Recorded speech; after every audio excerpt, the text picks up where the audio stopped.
All right, I've calmed down. I've come off of my high horse. It's been a few days. I've chilled out about the whole price thing. We're gonna talk about other stuff now, okay? So before I get into this, I want to just preface: I love Metroid. I'm a big Metroid fan. I've been a Metroid fan for about a decade. And I was one of those people who was hooting and hollering, who was screaming like a little girl when that stupid little number 4 popped up.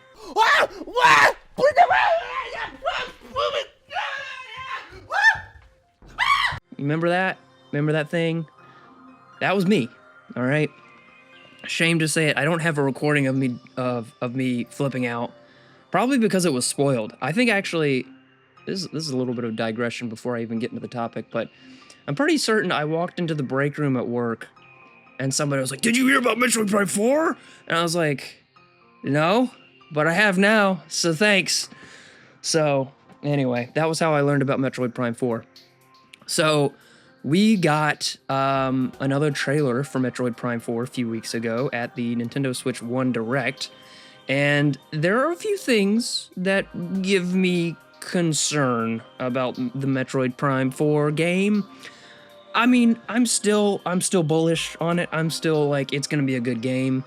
I'm still gonna get it in some capacity. I'm not sure about whether Switch 1 or Switch 2, like, money stuff, whatever. Anyway, I'm gonna play it eventually. So I wanna give my thoughts about the trailer and some of the things that I saw in it that might kind of concern me. And the thesis of this whole thing is like, is it gonna be too safe? Is it gonna be too familiar? Is there gonna be too much stuff that's just like pandery nostalgia, like pokes the Metroid Prime button and makes you feel the Metroid Prime things and isn't actually innovative? That's my main concern going into it. So first of all, we've got the environment, which is a jungle environment, you know. Looks very much like Talon 4's overworld from Metroid Prime 1. I mean, like, even down to the waterfalls. Like, if you put them side by side or back to back or whatever, it looks kind of the same. It looks like the same level. I mean, there's enough different about it that it's different, but it's also very clearly trying to evoke the same feeling that the Talon 4 overworld evoked. And also, the music. That was one of the first things I noticed. Now, I really, really like the music. I just want to say it feels very Metroid Prime. It fits in with the franchise. But I don't know if it's pushing any boundaries. Oh no, I'm dying. I've been attacked by hiccups and burps at the same time. I don't know if it's pushing any boundaries for the series in terms of music, but I'm not going to complain too much about the music. I really like the one song that we've heard. It sounds like Phendrana Drifts.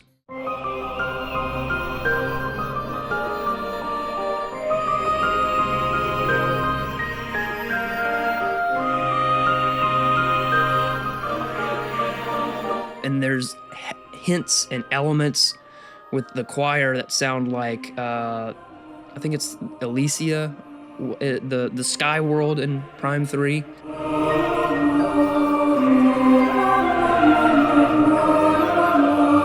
So there's definitely some reminiscent elements there in the soundtrack. The enemies. Like, the first thing I thought when I saw the enemies was like, man, these guys look straight out of Alien.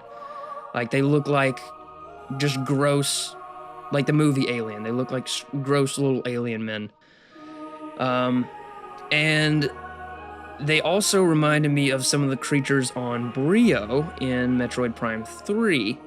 So there's just a lot of similarities there as well.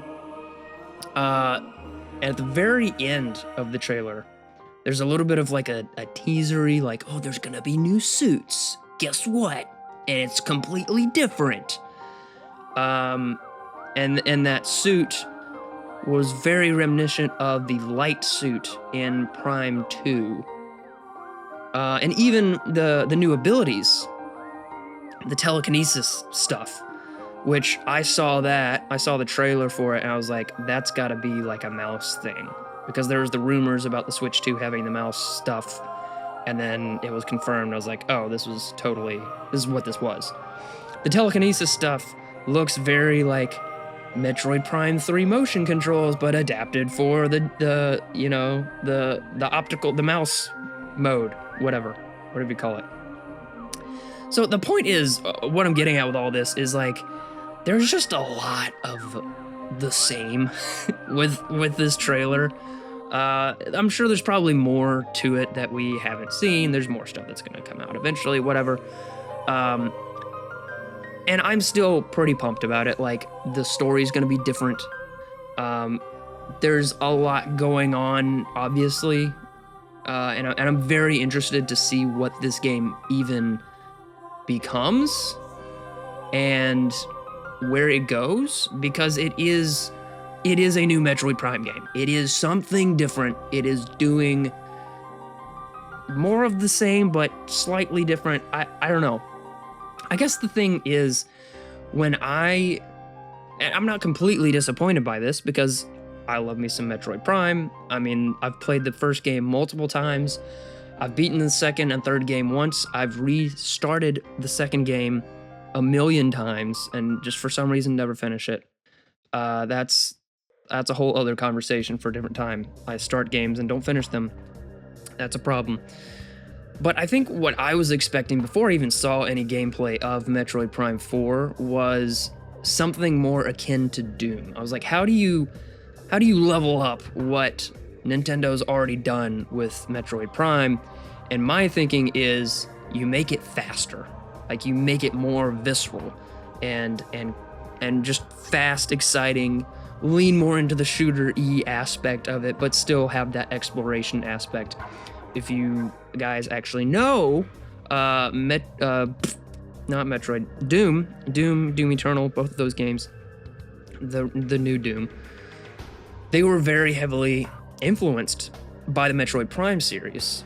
And so it would be really cool to see some influence kind of go the other way around, like the Doom series influenced Metroid Prime. And maybe it does to some degree.